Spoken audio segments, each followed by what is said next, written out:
नमस्कार, आप सभी का मेरे YouTube चैनल पर स्वागत है। आज हम जानेंगे कार्तिक मास में सुनी जाने वाली 4 प्रचलित कथाएं। तो हम प्रारंभ करते हैं बुढ़िया माई और तुलसी की कहानी से।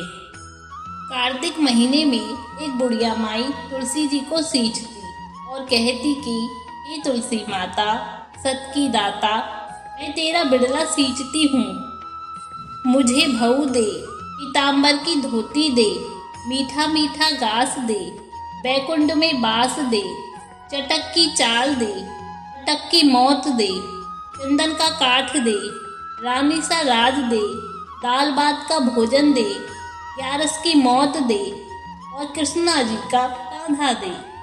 अब तुलसी माता यह सुनकर सूखने लगी तो भगवान श्री कृष्ण ने पूछा, ये तुलसी, तुम क्यों सूख रही हो?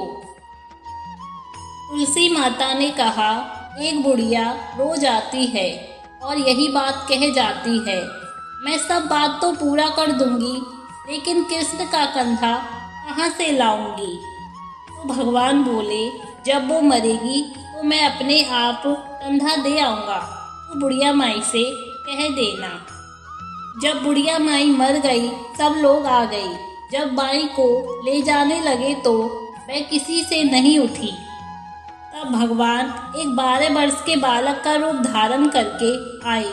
बालक ने कहा, मैं कान में एक बात कहूँगा तो बुढ़िया माई उठ जाएगी। बालक ने कान में कहा, बुढ़िया माई मन की निकाल ले, पीताम्बर की धोती ले, मीठा मीठा घास ले, बैकुंठ का बास ले, चटक की चाल ले, चटक की मौत ले, कृष्णा जी का कांधा ले। यह सुनकर बुढ़िया माई हल्की हो गई।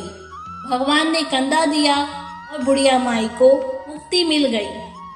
हे तुलसी माता, जैसे बुढ़िया माई को मुक्ति दी वैसे सबको देना। इस कहानी को कहते सुनते सबका भला करना। जय हो तुलसी माता।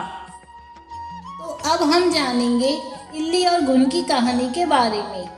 बहुत पहले की बात है, एक थी इल्ली और एक था घुन।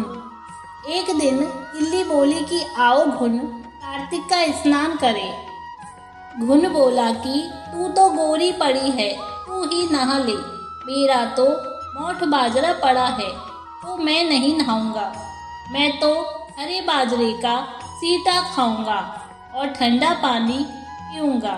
दोनों के बीच हुई इस वार्तालाप के बाद इल्ली तो राजा की लड़की के पल्ले के साथ लगकर चली गई और घुन नहीं नहाया।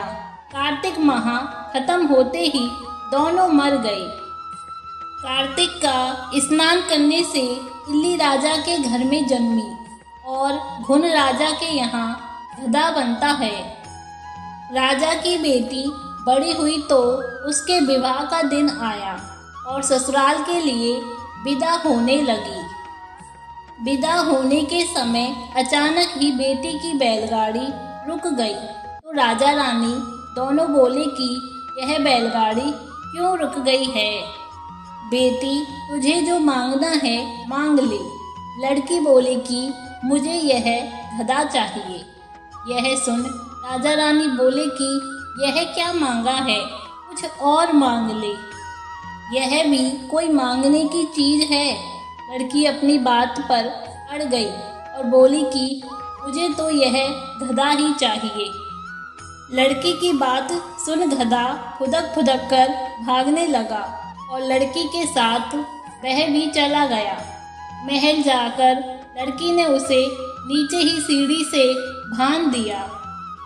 एक दिन लड़की सीढ़ी से उतरने लगी तो गधे ने कहा कि ए सुंदरी, मुझे पानी पिला दे। तो लड़की बोली कि जब तुझे कहा था कि कार्तिक नहा ले, तब तूने मना कर दिया था। तूने कहा कि मैं तो बाजरा खाऊंगा और ठंडा ठंडा पानी पीऊंगा।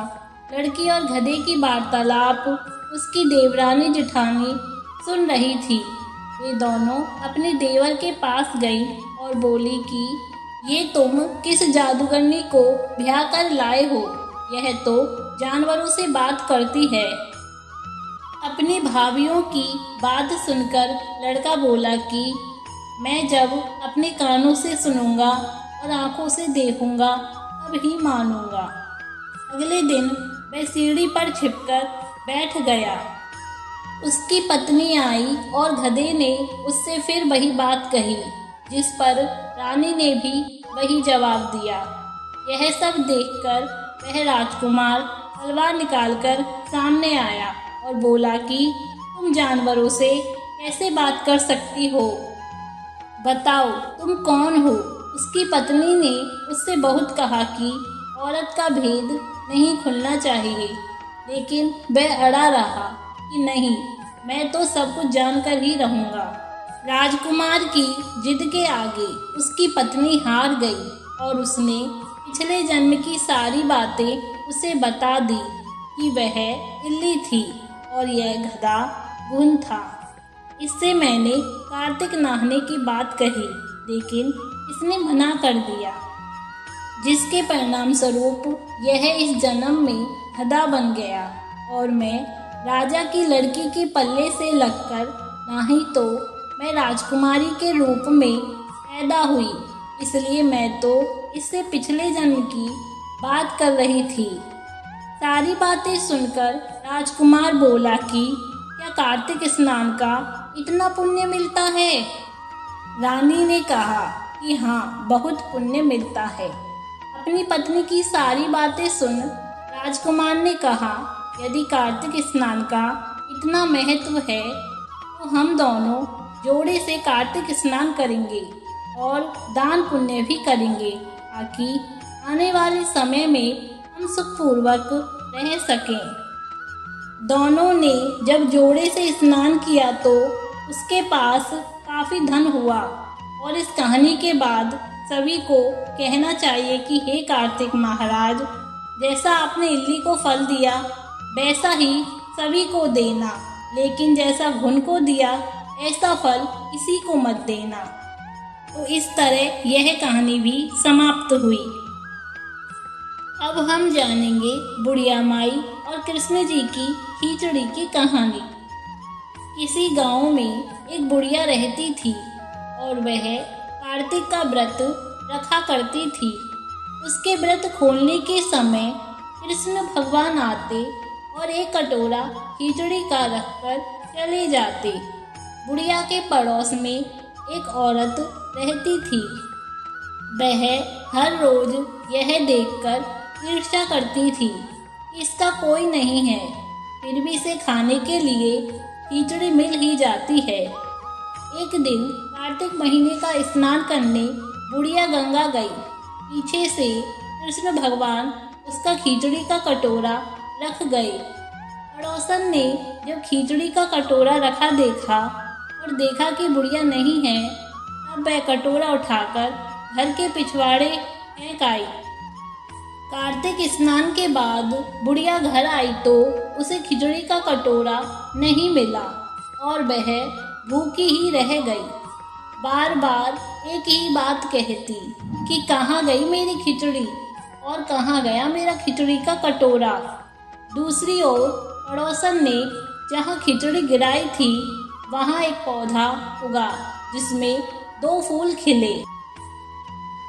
एक बार राजा उस ओर से निकला तो उसकी नज़र उन दोनों फूलों पर पड़ी और वह उन्हें तोड़कर घर ले आया। घर आने पर उसने वह फूल रानी को दिए, जिन्हें सूंघने पर रानी गर्भवती हो गई। कुछ समय बाद रानी ने 2 पुत्रों को जन्म दिया। वे दोनों जब बड़े हो गए तब वे किसी से भी बोलते नहीं थे, लेकिन जब वे दोनों शिकार पर जाते तब रास्ते में उन्हें वही बुढ़िया मिलती, जो अभी भी यही कहती कि कहाँ गई मेरी खिचड़ी और कहाँ गया मेरा कटोरा। बुढ़िया की बात सुनकर वह दोनों कहते कि हम हैं तेरी खिचड़ी और हम हैं तेरा बेला। हर बार जब भी वे शिकार पर जाते तो बुढ़िया यही बात कहती और वह दोनों वही उत्तर देते। एक बार राजा के कानों में यह बात पड़ गई। उसे आश्चर्य हुआ कि दोनों लड़के किसी से भी नहीं बोलते। अब यह बुढ़िया से कैसे बात कर सकते हैं। राजा ने बुढ़िया को राजमहल बुलवाया और कहा कि हमसे तो किसी से भी ये बात नहीं करते, तुमसे ये कैसे बोलते हैं। बुढ़िया ने कहा कि महाराज, मुझे नहीं पता कि ये कैसे मुझसे बोल लेते हैं। मैं तो कार्तिक का व्रत करती थी और कृष्ण भगवान मुझे खिचड़ी का बेला भरकर दे जाते थे। एक दिन मैं स्नान कर के वापस आई तो मुझे वह खिचड़ी नहीं मिली। जब मैं कहने लगी कि कहाँ गई मेरी खिचड़ी और कहाँ गया मेरा बेला, तब इन दोनों लड़कों ने कहा कि तुम्हारी पड़ोसन ने तुम्हारी खिचड़ी फेंक दी थी, तो उसके 2 फूल बन गए थे और वह फूल राजा तोड़कर ले गया और रानी ने सूंघा तो हम 2 लड़कों का जन्म हुआ। हमें भगवान ने तुम्हारे लिए ही भेजा है। सारी बात सुनकर राजा ने बुढ़िया को महल में ही रहने को कहा। हे कार्तिक महाराज, जैसे आपने बुढ़िया की बात सुनी, वैसे ही आपका व्रत करने वालों की सुनना। तो अब हम जानेंगे कार्तिक मास में सुनी जाने वाली सास और बहू की कहानी। किसी गांव में एक बुढ़िया रहती थी। उसकी एक पुत्रवधू भी थी। कार्तिक का महीना आया तो बुढ़िया 12 कोस नहाने जाती, लेकिन उसकी बहू वही पतीले में पानी डालकर कहती कि मन चंगा तो कटौती में गंगा, और गंगा जी उसके लिए वहीं आ जाती। वह उस गंगा में अपना कार्तिक नहान कर लेती। एक बार कार्तिक नहाते हुए सास की नथ बह गई और बहकर वह बहू के नहाने वाले पतीले में आ गई, तो उसने वह उठाकर रख ली। सास घर वापस आई तो उदास थी कि उसकी नथ बह गई है। बहू ने सास को उदास देखकर पूछा कि आप उदास क्यों हो। सास ने कहा कि मेरी नथ गंगा जी में बह गई है। तो बहू ने कहा कि अच्छा, वह नथ, वह तो मेरे पास है। सास ने पूछा कि वह तुम्हारे पास कहाँ से आई। बहू ने कहा, सासू माँ, आप तो 12 कोस नहाने जाती हो, मैं तो यहीं पतीले में पानी डालकर कह देती हूँ कि मन चंगा तो कटौती में गंगा, और गंगा जी बहकर मेरे पास आ जाती, जिससे मैं स्नान कर लेती हूँ। आज गंगा जी बहकर आई तो उसी में आपकी नथ भी आ गई, जिसे मैंने उठाकर रख दिया। और इस कहानी को सुनने के बाद यह कहना चाहिए कि जैसे बहू को आई वैसे सभी को आए, और जैसे सास को आई ऐसे किसी को भी ना आए। तो इस तरह कार्तिक मास की 4 प्रचलित कथाएं समाप्त हुई। तो प्रेम से बोलो बांके बिहारी लाल की जय। अगर आपको ये कहानियाँ पसंद आई हो तो कमेंट्स में जय श्री कृष्णा और राधे राधे लिखना ना भूलें। आप सभी का हार्दिक धन्यवाद।